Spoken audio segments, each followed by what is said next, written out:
लोकसभा चुनाव के 7वें चरण का आज प्रचार प्रसार थम गया। शाम के 5 बजे के बाद सभी पार्टियों के हो हल्ला शोर शराबे एक तरीके से थम सा गया।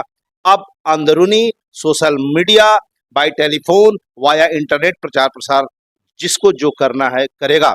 जोर आजमाइशें पूरी जोर शोर से लगी हुई हैं। आज गाजीपुर में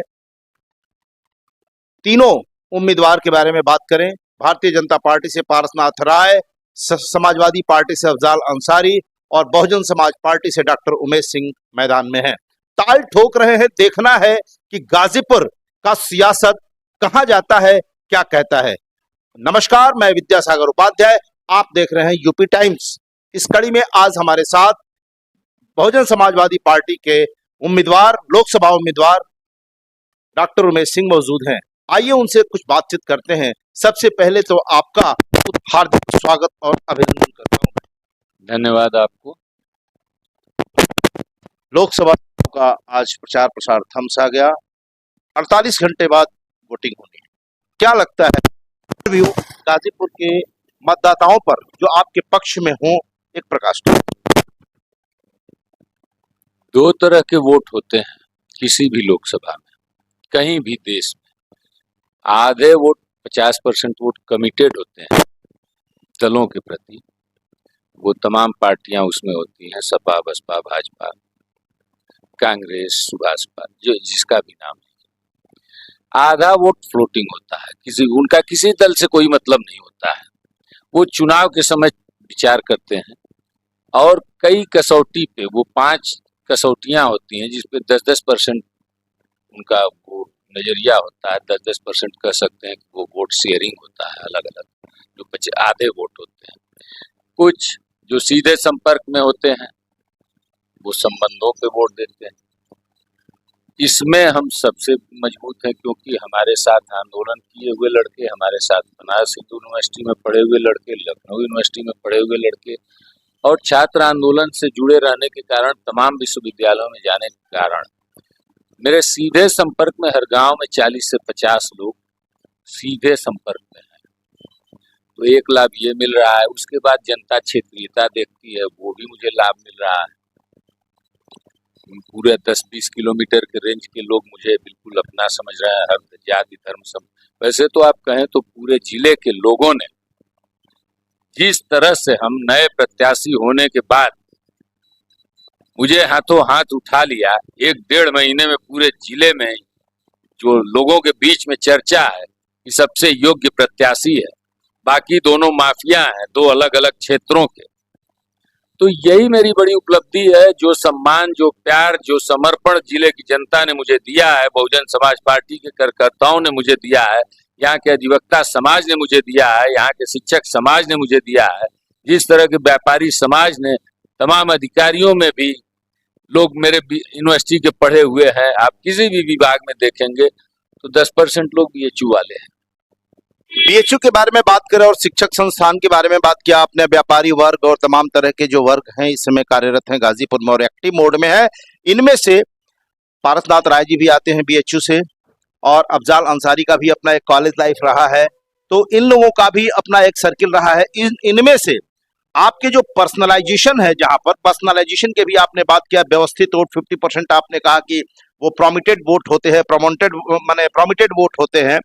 तो ये कमिटेड वोट के बारे में यदि बात किया जाए तो कमिटेड वोट तो पहले भी था, तो अभी क्या परिवर्तन आया है इस लोकसभा में? क्या वह कमिटेड वोट परिवर्तन लाया है? कमिटेड मतलब काडर वोट पार्टी का आप कहना है? जी बिल्कुल ठीक। तो काडर वोट देखेंगे तो बहुजन समाज पार्टी का यहाँ सबसे बड़ा है। पिछले 3 चुनाव को देखें तो 20% वोट, 3 या 5 या जितने चुनाव देखें, मिनिमम 20% जब बसपा खराब पोजीशन में लड़ती है, जब बसपा फेज में लड़ती है तो 31, 32, 33, 34% वोट तक पाती है। इस बार प्रत्याशी को लेकर के दोनों पार्टियों ने जिस तरह से गाजीपुर की जनता के साथ, दोनों पार्टियों के प्रत्याशियों ने जिस तरह से गाजीपुर की जनता के साथ दुर्व्यवहार किया है, उनकी समस्याओं को नजरअंदाज किया है। समाजवादी पार्टी के सांसद का कैंडिडेचर अधूरे है, पार्टी के मुखिया और कैंडिडेट दोनों जानते हुए सिंबल लिए हैं। और कोर्ट ने भी, जैसे सभी संवैधानिक संस्थाओं पे तो सरकार का दबाव है, न्यायालय भी उससे अछूते नहीं रहे, न्यायालय भी दबाव में है। मतलब आपका ये कहना है कि सीधी सीधी कि दबाव में अखिलेश यादव और अफजाल अंसारी दोनों लोगों को पता था कि ये ऐसी घटना होनी है। जो कैंडिडेचर है उनका, तो कैंडिडेचर पे अभी भी एक सवालिया निशान लगा हुआ है कि पता नहीं क्या होगा। तो क्या ये भाजपा के सह पर हुआ है? जरूर भाजपा की मिलीभगत से हुआ है, और भाजपा यहाँ पहले कमजोर हुई, सपा इस कैंडिडेचर के तैयार न होने से, साफ न होने से कमजोर हुई है, और ये दोनों मिल के लड़ना चाहते हैं चुनाव। नहीं तो एक बात है उमेश जी कि अभी अफजाल अंसारी के छोटे भाई मुख्तार की मौत हुई थी, काफी आहत था परिवार, और यहां से लेकर सपा तक सियासी गलियारे में जोर शोर से आक्षेप लगाए गए। अफजाल अंसारी यहां तक कह दिए कि उस मुख्तार अंसारी के शव को बड़ी सुरक्षित रखा गया है, 15 साल 20 साल 50 साल बाद भी यदि निकाल करके यदि हम करेंगे तो हम इनकी बखिया उघेड़ देंगे। फिर इनका एक साथ सहमति कैसे बन रही है, कैसे सामंजस्य बन रहा है भाजपा के साथ इन लोगों का? दोनों प्रत्याशी अपने बच्चों को चुनाव लड़ाना चाहते थे। यहाँ के गवर्नर साहब जो थे वो अपने बेटे अभिनव सिन्हा को, और अफजाल अंसारी अपनी बिटिया को। 40 साल तक इन लोगों ने गाजीपुर की जनता को ठगा है, अब ये दोनों अपने वारिस पैदा कर रहे हैं। और मजबूर संयोग देखिए कि दोनों के मुखिया ने कह दिया कि बच्चों को नहीं लड़ाएंगे। अब उन परिस्थितियों में ये टिकट, जैसे पार्टी में टिकट, आप सोचिए जिस व्यक्ति ने टिकट नहीं मांगा, भारतीय जनता पार्टी ने उसे टिकट दे दिया। जो व्यक्ति चुनाव नहीं लड़ सकता, समाजवादी पार्टी ने उसे चुनाव लड़ा दिया। क्या मजाक हो रहा है? और नहीं, उसमें तो वो ये कहते हैं, भाजपा ये कहती है कि भाई हमारा कोई भी कार्यकर्ता जो हमें कर्मठ दिखे, योग्य दिखे, उसे हम टिकट दे देते हैं, क्योंकि यहाँ पर किसी भी परिवारवाद हमारे यहाँ नहीं है, जातिवाद नहीं है, और किसी भी तरह का भेदभाव हम नहीं करते हैं, इसलिए उनका कहना था। इस पर आपका क्या कहना है, क्यों भाजपा ऐसा कहती है? कल अमित शाह की रैली में गाजीपुर से राज्यसभा सांसद कहीं पीछे थी, और अमित शाह के साथ सुना है गवर्नर साहब के पुत्र चल रहे थे। किस हैसियत से थे? क्या हैं? सांसद हैं, विधायक हैं, पार्टी अध्यक्ष हैं, क्या है? किस हैसियत से मोदी जी की रैली में तमाम बड़े बड़े नेता मंच पे थे, अभिनव सिन्हा को बोलने का मौका दिया गया, किस हैसियत से? तो ये सवाल जो हैं, अब ये लोग जिस तरह से अपने बच्चों को, ये धृतराष्ट्र की मुद्रा में है दोनों लोग, और ये मिलजुल के चुनाव को डिस्टर्ब करना चाहते हैं। और अदालत पे क्या कहें, इसने, कोर्ट ने इस अपील को इनफ्लेक्चुअस बना दिया है। जुडिशरी के एक्टिविस्ट होने का नमूना पेश किया जाता है। जुडिशियल एक्टिविज्म का मतलब यही है। चुनाव हो रहा है, कैंडिडेट के कैंडिडेचर पे फैसला होना है, आप डेट पे, आप 31 को फैसला दोगे और 1 को चुनाव होगा। मजाक बना लिया है। ये अदालतें सरकार के दबाव में काम कर रही हैं। भारतीय न्यायपालिका अब सरकार के दबाव में है, ऐसा कहना डॉक्टर उमेश सिंह का है, और ये फैसला दिन पर दिन बदलते जा रहा है। इसका कहीं न कहीं असर भाजपा का होता हुआ दिख रहा है। इस क्रम में एक और सवाल आपने कहा कि अभिनव सिन्हा किस हैसियत से गृह मंत्री अमित शाह के साथ थे, क्यों नहीं राज्यसभा सांसद डॉक्टर संगीता बलवंत थी, क्यों नहीं विशाल सिंह चंचल थे, क्यों नहीं नगर चेयरमैन थी, और मनोज सिन्हा के सुपुत्र अभिनव सिन्हा किस हैसियत से थे? इस क्रम में एक सवाल और आता है कि बहुत सारे ये शीर्ष नेता जो अन्य पार्टीज हैं, इन अन्य पार्टीज के शीर्ष नेताओं का गाजीपुर में आना हुआ है, बसपा का कोई शीर्ष नेता नहीं आया। देखिए, बसपा का काडर इतना मजबूत, इतना संयमित, इतना अनुशासित कि हमें भाग रहा है भाजपा का वोटर, भाग रहा है समाजवादी पार्टी का वोटर, तो उनका शीर्ष नेतृत्व तो परेशान है। हमसे तो बहन जी ने पूछा कि तुम्हारे यहाँ रैली की जरूरत है? हमने कहा बहन जी आपका आशीर्वाद पर्याप्त है। उन्होंने कहा ठीक है। तुम लड़ो, जीतोगे, मेरा आशीर्वाद तुम्हारे साथ। तो आपको क्या लगता है, उनका तो आशीर्वाद मिले, जनता का आशीर्वाद कितना आपके साथ है, ये आज आप क्या आंकड़ा लगाकर बैठे हैं? मैंने 4 जून को रिजल्ट भी आना है और परसों दिन मतदान भी होना है, क्या लगता है आपको?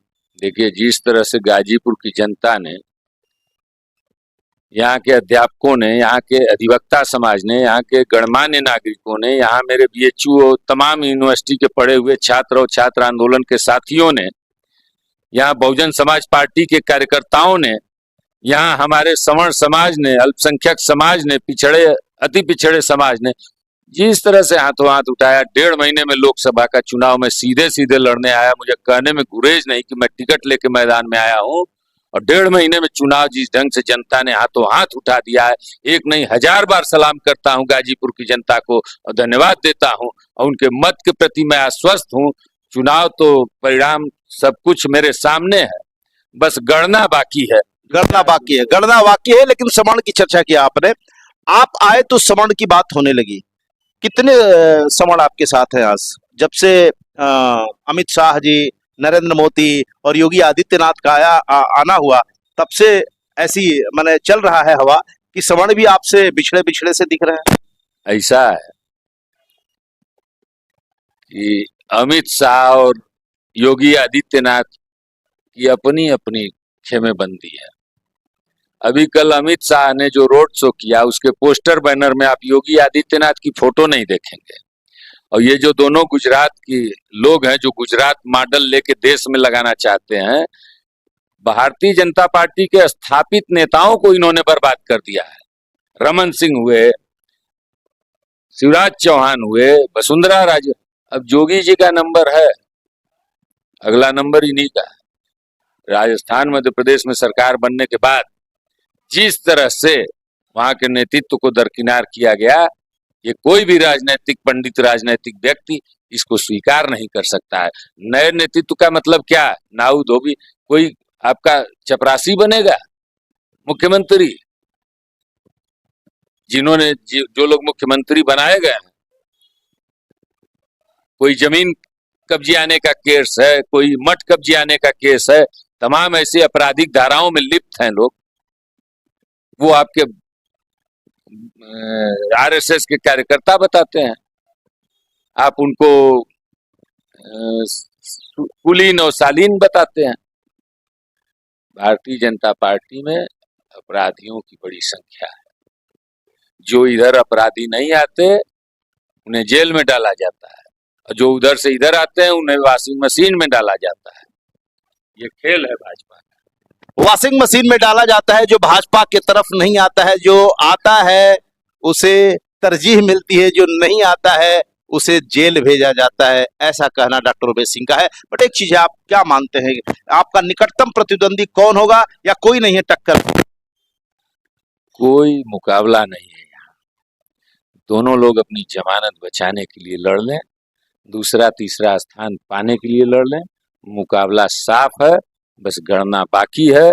जिले की जनता को एक नहीं 100 बार प्रणाम करता हूं। तो प्रतिद्वंदी कौन है आपका, कौन होगा प्रतिद्वंदी? मैंने बताया ना कि दोनों लोग जमानत बचाने की, तो अभी प्रतिद्वंदिता कहाँ बच रही है? नहीं, आप यदि अपने आप को पहले नंबर में मानते हो, दूसरा कौन? दूसरे तीसरे के लिए लड़ रहे हैं लोग। नहीं, दूसरा कौन? दूसरे तीसरे के लिए लड़ेंगे लोग, अब उसमें मेरा इंटरफेरेंस नहीं है। दूसरा कौन? अब भाई समाजवादी पार्टी का कैंडिडेचर नहीं है, अब वो 31 को तय होगा कि साइकिल को वोट मांगेंगे कि छड़ी को मांगेंगे। भाजपा भी छड़ी को लेके परेशान है कि राजभरों का वोट छड़ी पे चला जाएगा। सिंबल उनको पता है, वो थोड़ी कम पढ़ी लिखी जाती है, झुंड में रहती है, अपनी अलग बस्तियों में रहती है, उनके बीच जाके अवेयरनेस फैलाना। उन्होंने चुनाव आयोग को कंप्लेन भी किया है, लेकिन शायद उनको इतना भी नहीं पता है कि छड़ी फ्रीज नहीं है सुभाषपा के लिए, कोई भी मांग सकता है छड़ी, और जिसने सिंबल मांगा उसे मिलेगा। वो तो उनकी बिटिया ने कोई गलत काम नहीं किया, वो तो, और डीएम ने भी कानून के हिसाब से उन्होंने मांगा, उसको दिया। जब पार्टी यहाँ चुनाव नहीं लड़ रही है तो कोई भी सिंबल ले सकता है भाई। जब अब तो उनका वो और इस क्रम में ये मैं जानना चाहूंगा आपसे, अब अंतिम सवाल आपसे, कि अकेले अपने दम पे आपने चुनाव लड़ा, 1.5 महीने 2 महीने से आपने बताया कि हमारा आना हुआ है, तो इन 1.5 महीने 2 महीनों में जो बसपा का कैडर वोट्स है अब प्लस जो आपके नए लोग हैं, इन सारे लोगों को आपने संकलित करने के आधार पर आपने कहा होगा कि ठीक है हम एक नंबर पर हैं। क्या लगता है किस आधार पर आपने कहा है? हमने बताया ना कि जो काडर वोट 50% होता है उसमें हम 22% हैं, और जो 50% फ्लोटिंग वोट है उसमें हम 50% हैं। दोस्तों की संख्या हमारी सबसे बड़ी। क्षेत्रीयता, अब सपा के प्रत्याशी तो इस लोकसभा के भी नहीं है, उनका अपना भी वोट नहीं है, और भाजपा के प्रत्याशी अपने एरिया में ही सब खोदे बोए हैं। जनता पूरा मनिहारी ब्लॉक में उनको जंगीपुर जखनिया विधानसभा में उनको चौपट कर कोई दे। नहीं, तो एक चीज और मैं कहना चाहूंगा, इन पांचों विधानसभा में आपका वोट सबसे ज्यादा मजबूत कहाँ है, किस विधानसभा में? देखिए, पिछली विधानसभा के आधार पे देखा जाए तो लगभग एक एवरेज 55,000 वोट सभी विधानसभा में उसको मिला है। जमानिया में सबसे ज्यादा मिला था और सदर में सबसे कम मिला था। उसका नहीं, कारण कौन सा विधानसभा आप मानते हैं कि इसमें आपके वोटर्स ज्यादा है, ये जो वोटर सपोर्टर? बहुजन समाज कोई क्षेत्र, कोई जाति, कोई धर्म पकड़ के नहीं चलती, अपनी नीतियों सिद्धांतों पे चलती है। उसके मानने वाला एक वर्ग है जो आप देखेंगे तो पूरे प्रदेश में, ये देखिए, ये आश्चर्य की बात है, 22% वोट गाजीपुर में पोल होता है, नहीं 21%, मतलब 20.85% गाजीपुर में पोल होता है। 2022 की विधानसभा, 2019 की लोकसभा, 2017 की विधानसभा, 2014 की लोकसभा, 2009 की लोकसभा, इंटैक्ट